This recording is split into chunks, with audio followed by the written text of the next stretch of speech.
한 60대 여성이 도내 첫 신종 코로나 바이러스 감염증 확진자로 판명돼 보건당국이 환자의 동선과 접촉자를 확인하고 있습니다. 중국 연수를 다녀온 초등학생이 등교하자 다른 학부모들이 반발하며 자녀들을 집으로 불러들였습니다.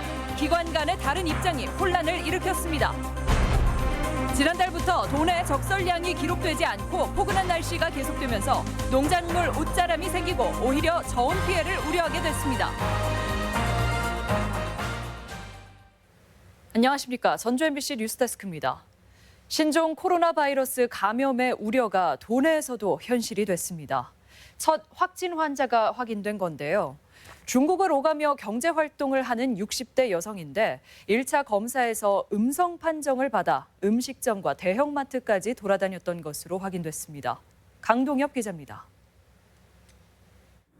도내에서 처음으로 신종 코로나 바이러스 감염증 확진자가 나왔습니다. 군산에 있는 62세 여성으로 중국 우한에서 청도를 경유해 지난 23일 귀국했습니다. 타 지역을 경유한 바람에 도내 능동감시 대상인 중국 우한공항 입국자 명단에는 빠져 있었습니다.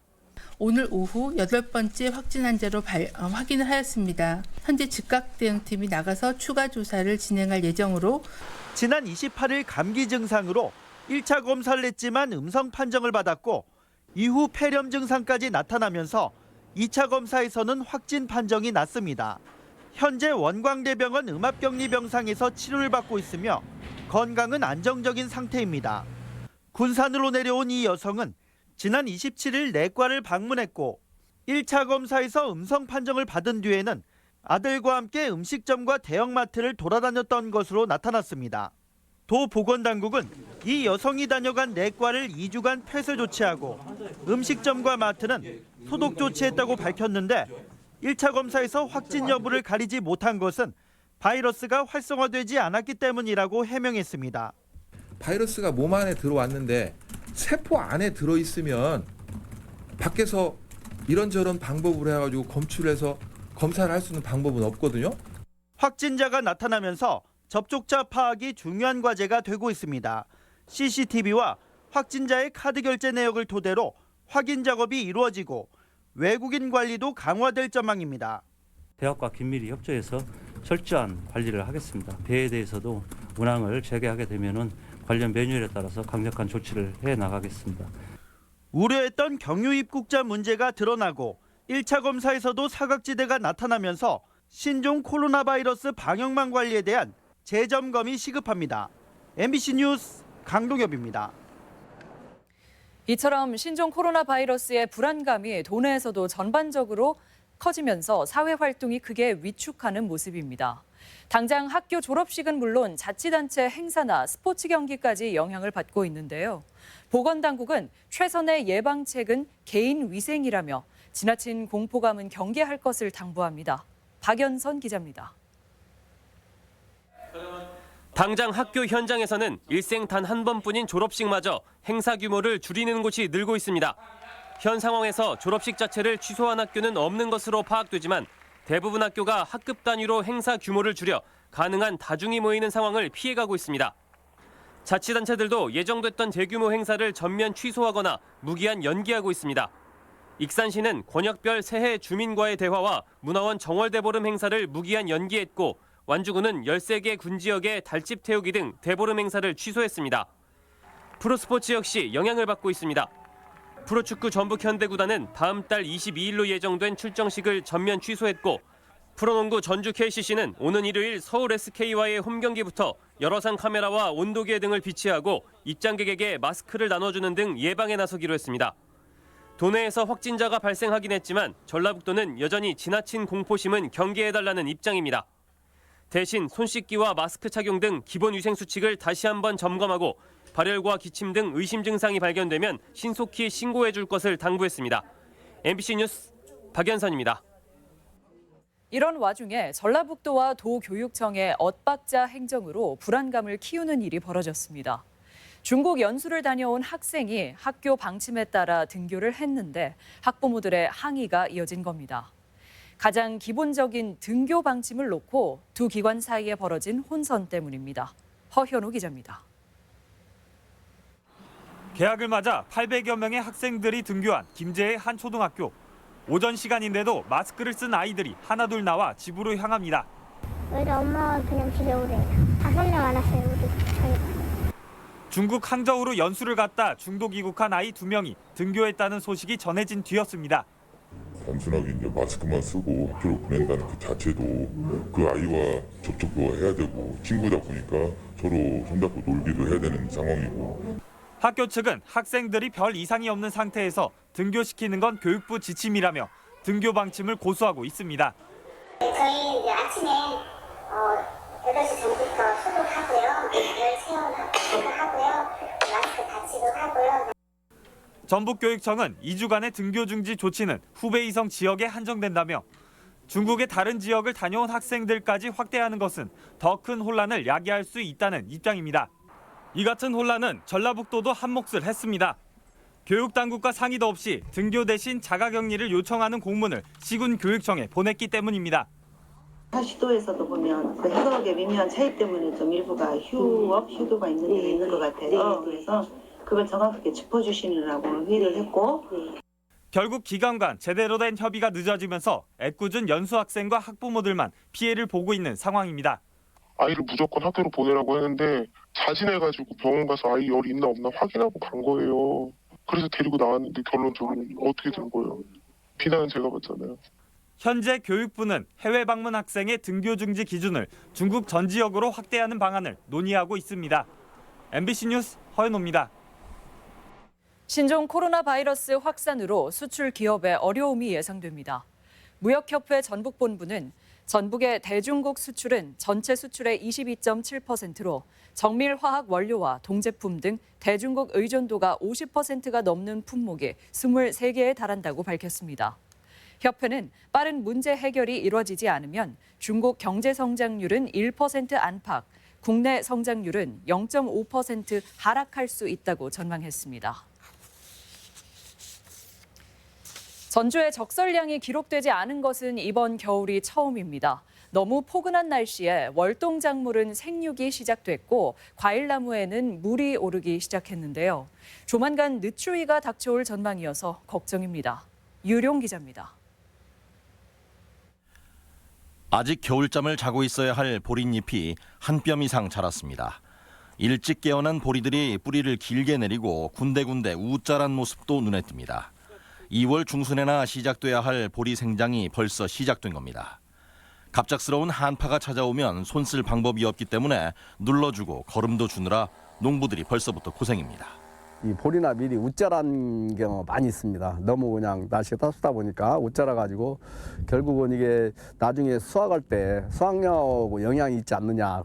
양파와 마늘 농가도 한겨울 추위에 대비해 덮어놨던 비닐을 걷고 비료를 뿌리는 등 본격적인 농사에 돌입했습니다. 우짜란 부분이 말라 죽거나 약하게 자라면서 상품성이 떨어질 수 있어 걱정입니다. 작년은 2월 말쯤에 육구름을 줬는데 올해는 지금 날이 좀 전년보다 따뜻해서 지금 10일에서 한 보름 정도 앞당겨지지 않아요. 이미 매실나무에 새순이 움텄다는 소식이 들리면서 과수 농가도 비상입니다. 사과나 복숭아처럼 추위에 취약한 나무는 보온재로 감싸주거나 수성 페인트를 칠해 온도차가 나지 않도록 해야 합니다. 해가 비치지 않는 쪽은 온도가 낮기 때문에 그런 온도 차이에 의해서 동해를 입을 수 있거든요. 근데 그런 피해를 막기 위해서 12월과 1월 전주에는 눈발이 살짝 날리기는 했지만 적설량은 기록되지 않았는데 이런 날씨는 1950년 기상관측 이래 처음입니다. 하지만 다음 주 화요일부터 나흘 동안 영하의 추위가 찾아올 전망. 산간 지역은 영하 10도까지 떨어질 것으로 예상돼 저온 피해에 각별한 주의가 필요합니다. MBC 뉴스 유룡입니다. 환경 파괴 논란으로 주민들과 갈등을 빚어왔던 김제 스마트팜 사업의 본격적인 추진이 가능하게 됐습니다. 민관이 1년 반 만에 생태 보전을 조건으로 잠정 합의를 도출했습니다. 김아연 기자입니다. 김제시 백구면 부용제 습지, 동미나리와 물고사리 등 멸종 위기 식물이 자생하는 생태적 가치가 큰 곳입니다. 그런데 이곳에 스마트팜 관련 생산과 교육, 연구 기능을 모은 융복합 단지가 정부 주도로 추진되면서 습지를 보존하려는 주민 그리고 환경단체와 갈등이 계속되었습니다. 배치부지 마련하라. 환경영향평가 생략부터 동미나리 부실 이식 논란까지 공사는 제속도를 내지 못했습니다. 갈등 1년 반 만에 민관이 합의를 도출했습니다. 습지 역할을 하는 유수지의 면적을 당초 계획보다 10배 이상 늘리고 동미나리 대체 서식지를 확대하는 등의 내용에 합의한 겁니다.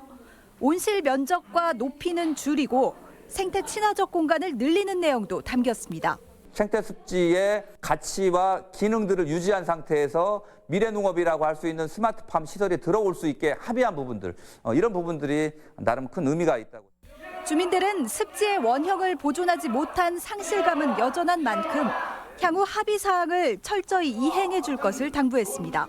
앞으로는 친환경적으로 후세대에 좋은 그 스마트팜이 될 수 있도록 김제 스마트팜 사업이 미래농업과 생태보전이라는 두 마리 토끼를 잡을 단초를 마련한 가운데 합의 내용의 구체적인 이행과 이를 위한 예산 확보는 과제로 남았습니다.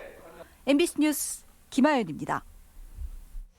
제51대 신임 전주지법원장에 이재영 서울고법 부장판사가 임명됐습니다.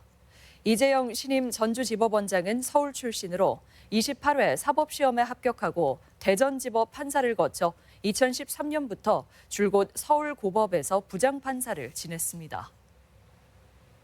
전라북도 교육청이 오는 3월 1일자로 320여 명 규모의 전문직 인사를 단행했습니다. 이번 인사로 전주교육장은 하영민 본청 과장, 임실교육장은 이무현 교장이 승진 발령됐으며 정옥희 대변인은 교육연수원 교수부장으로 자리를 옮기게 됐습니다. 중등에서는 교장과 장학관 승진 26명 등 151명이 자리를 이동하고 초등은 175명이 발령됐습니다. 제24대 농협중앙회장 선거에 도전했던 유남영 정읍 농협조합장이 아쉽게 낙선했습니다.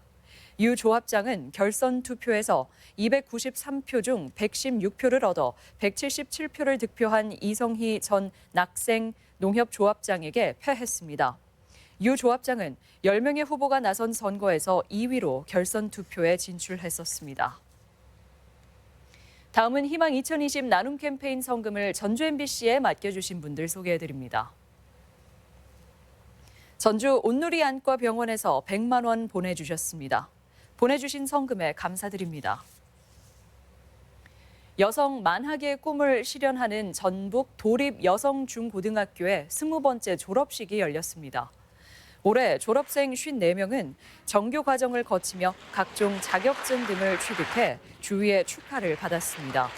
도립여성중고는 만 19세 이상 입학생의 중고등학교 정규 학력을 인정해주고 있습니다. 4.15 총선을 앞두고 예비후보들의 공약 발표가 이어지고 있습니다. 민주당 이원택 예비후보는 도의회에서 기자회견을 열고 1호 공약으로 김제 부안 등 지방 소멸 위기 지역 지원을 위한 특별법 제정을 추진하겠다고 밝혔습니다.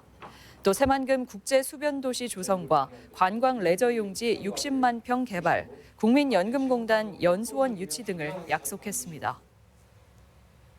지역 소상공인을 대상으로 90억 원 규모의 보증서 발급이 진행됩니다.